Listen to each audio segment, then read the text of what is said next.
இப்படி வாயில வச்சதும் வழுக்கிட்டு போற மாதிரி ஒரு கோதுமை பொங்கல் பண்ணலாங்களா? அதுக்கு உடைச்ச கோதுமைய 2 கப் அளவு எடுத்துக்கலாங்க. 1 கப் அளவு பாசிப்பருப்பு எடுத்துட்டு, இத 2, 3 வாட்டி நல்லா கழுவி எடுத்துக்கலாங்க.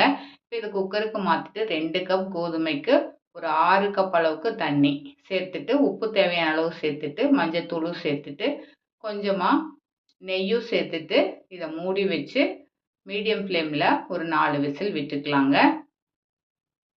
இப்ப இது நல்லா வெந்ததும் நம்ம திறந்து கலந்து விட்டுறலாங்க.